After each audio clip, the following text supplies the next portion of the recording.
गेल्या 5-6 वर्षापासून आपण मार्ग फाउंडेशनच्या माध्यमातून अख्खे राज्यभर काम करतो आहे। त्याच्यामध्ये स्पेसिफिक MPC UPCच्या जे काही विद्यार्थी पुण्यामध्ये शिकण्याला येतात त्यांना मदत करणे, अगदी कारण काय असतं ते एक ठराविक काळानंतर घरची त्यांना मदत करत नाही, मग त्यांना मदत करणे, पूरग्रस्तांना मदत करणे, हे आपले एक 4-5 वर्षापूर्वी काम चालू होतं। त्यानंतर कालांतराने मागच्या विधानसभेनंतरनं मला थोडंसं, मी सोलापूरच्या इथला असल्या कारणाने थोडंसं मला इंटरेस्ट होता, म्हणून मागच्या विधानसभेला आपण इकडं येऊन काही राजकीय भूमिका आपण घेतल्या, काही उमेदवारांना आपण मदत केली, सामदाम दंडभेद सगळ्या गोष्टीच्या माध्यमातून।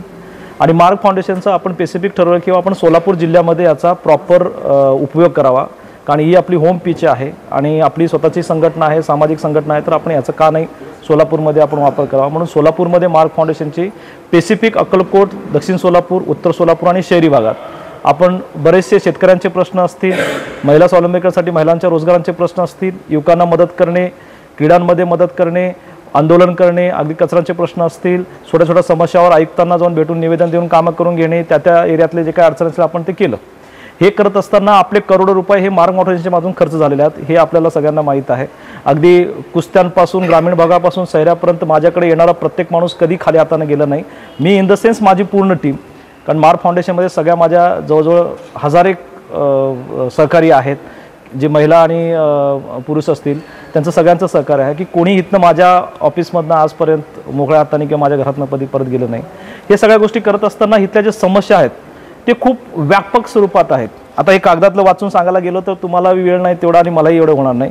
अगदी एक फक्त ग्रामीण भागातले एक भागातले एरियात आपण 4 ब्लॉक केलेले आहेत, होडगी, भंडारकवटे, तिरेचा पट्टा, मंद्रूप, असे ग्रामीणमधल्या माझ्या मतदारसंघातले जे 4 पट्टे आहेत ते एक पट्ट्यामध्ये 25-25, 30-30 प्रश्न आहेत की जे कागदाच्या माध्यमातून तुम्हाला सांगायचं म्हटलं तर खूप वेळ लागेल।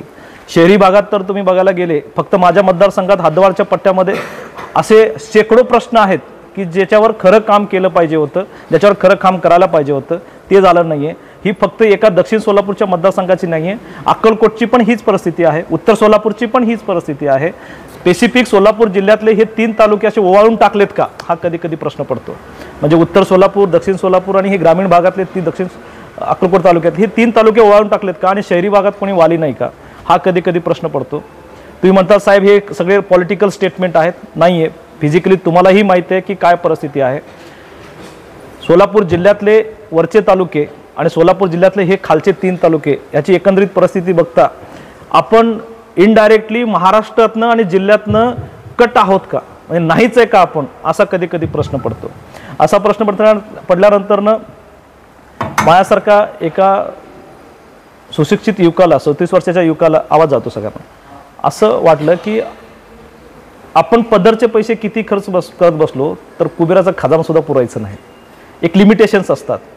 मग हे काम करत असताना मला शासकीय योजनेच्या बऱ्यापैकी ज्ञात आहे, कारण मी खूप शासकीय अधिकाऱ्यांमध्ये बसणं उठणं आहे, तर मला असं वाटलं की आपला जो शासनाचा बराचसा फंड आहे, अगदी वैद्यकीय, आता काल माझ्या एका कार्यकर्त्याच्या भावाचं ॲक्सिडेंट झालं, इथं एक हॉस्पिटलमध्ये ॲडमिट केलं गेलं, त्या कार्यकर्त्याच्या भावाला 6 लाख रुपये खर्च सांगितलं गेलं, त्यांना हे माहीत पण नाही आहे। बऱ्याचशा फंड्स असतात, बऱ्याचशा निधी असतात, मुख्यमंत्री सहायता निधी असतो, त्याच्या माध्यमातून असे मेडिकल्सचे असे काही इक्विपमेंट्स किंवा मेडिकल्सच्या फॅसिलिटीज किंवा असं शासनाकडे केलं जातं। असे बरेचसे प्रश्न आहेत जे निधी आहेत शासनाचे ते फक्त पुण्या मंत्रालयापासून पुण्यापर्यंत येतात आणि भीमा नदीपर्यंत म्हणजे उजनी डॅमपर्यंत येतात आणि येता येता मोहोळच्या पलीकडे ते संपतात आणि ते सोलापूरच्या ह्या 3-4 तालुक्यात येतच नाहीत।